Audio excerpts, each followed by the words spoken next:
ديانا هلو، ننتظر بعض الدقائق فقط حتى يكون في عنا أصدقائنا المتواجدين على الصفحة. أسعد الله أوقاتكم أحبتي في كل زمان ومكان.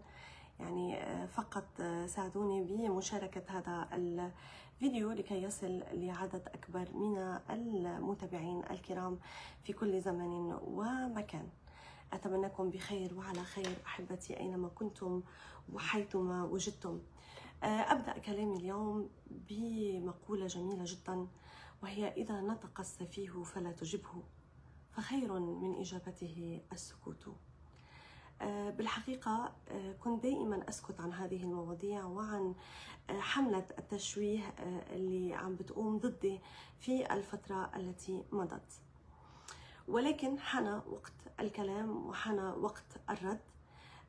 في الحقيقة لاحظت أن الجهة الغربية من تداولت هذا الموضوع القديم، يعني موضوع الأمير عبد القادر. أهلا صباح النور سيدي الفاضل، أرحب الإعلامي القدير خالد، أهلا وسهلا بك.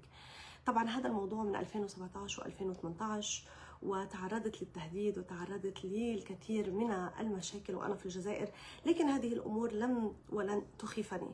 فمن يعرفني أنا كريمة الشامي الجزائري، حفيدة الجزائر كنت وسأكون وسأظل.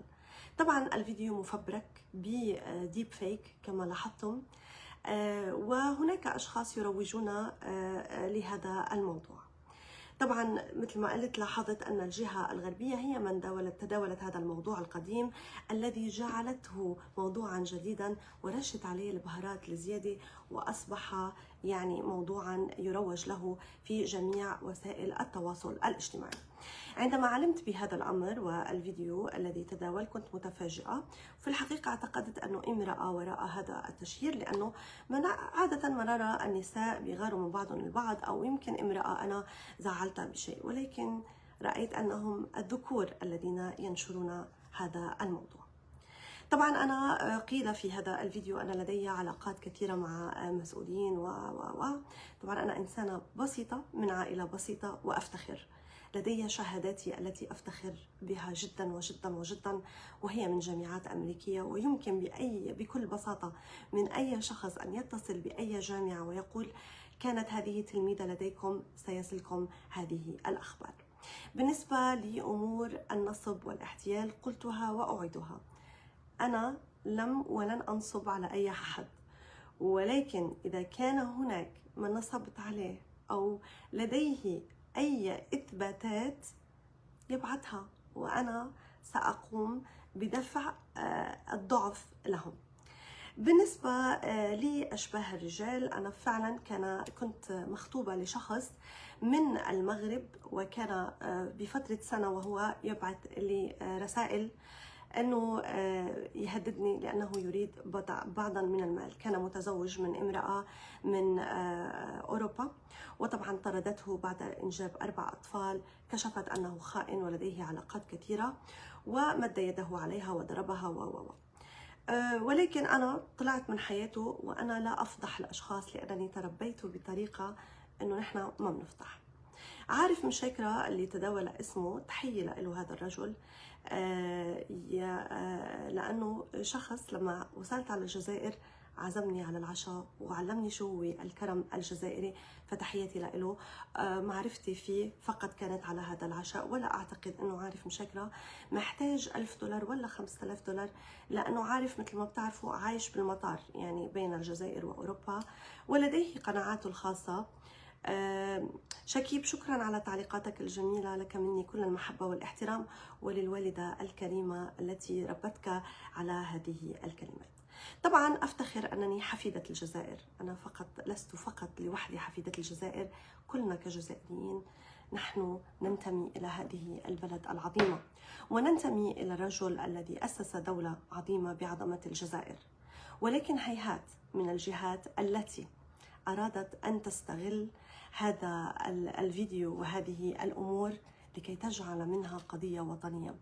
أولا، أنا لا أعمل لأي جهة، أنا أعمل عملي الخاص، لدي شركتي الخاصة ولدي شهاداتي الخاصة. أنا أحب الجزائر وأعشق الجزائر وأفتخر بانتمائي إليها، لكن المشكلة الآن لديكم مشكلة كبيرة.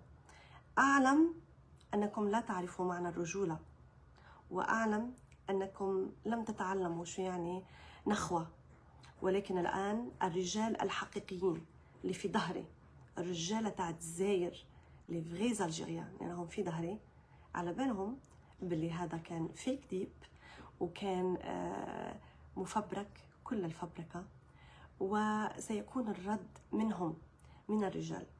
للأسف الشديد يعني أعيدها مرة أخرى، الرجل الجزائري رجل حقيقي يتعامل برجولة، وأنتم بالنسبة لهم ذكور لا يستطيعون التعامل معكم.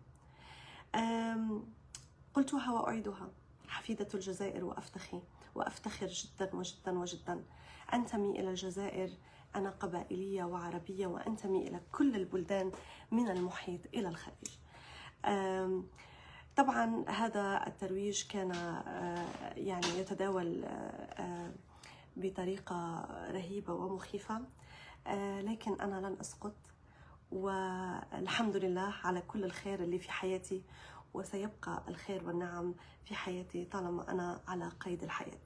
لا تجمعني أي علاقة بهؤلاء الأشخاص اللي عزموا حالهم وتقاضوا مبالغ قليلة.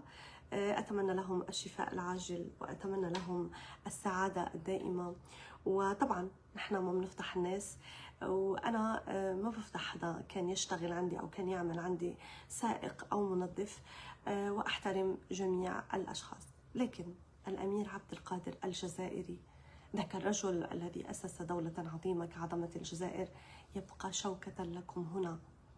وحاولوا وكملوا بهذا الموضوع، ولن تكونوا في عظمة هذا الرجل أو بعظمة الجزائر. عاشت الجزائر حرة مستقلة. أنا كريمة الشامي جزائرية الدم، وأفتخر وأنتمي إلى الجزائر بكل ما أتيت من مشاعر وكيان ويقين.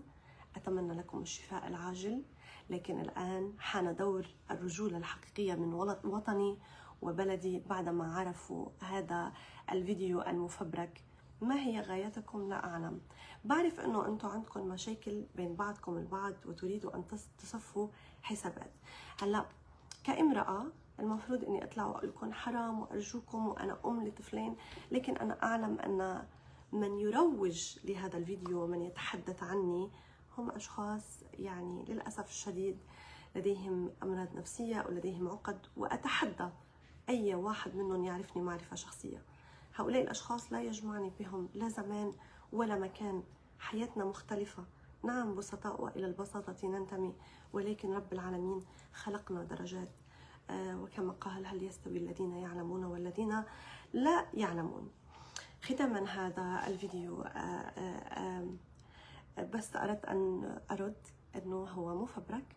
شكرا لكم، تابعوا، طلعوا كل ما في جعبتكم، وانتظروا مني سقوطا لن يكون. فأنا وبكل فخر الدكتورة كريمة الشامي الجزائري. ابتعدوا عن الجزائر وابتعدوا عن الأمير عبد القادر، لأنها لعبة أكبر منكم بكثير. كل الحب والاحترام لطاقم السفارة الجزائرية في واشنطن، ولكن من الغباء أن الأشخاص يعتقدون أنني أتعامل إذا ما احتجت أي معاملة مع السفارة الجزائرية في واشنطن. في الحقيقة كل الجالية الجزائرية المقيمة في تكساس لا تتعامل مع السفارة، بل تتعامل مع القنصلية. وختاما في هذا الحديث، لمن يدعي أنه هو يعني قمت بأخذ مبالغ، هل يمكن أن يعني يتفضل وأن يرينا نسخة فقط عن حسابه البنكي؟ أتحدى أن لديه أي شيء.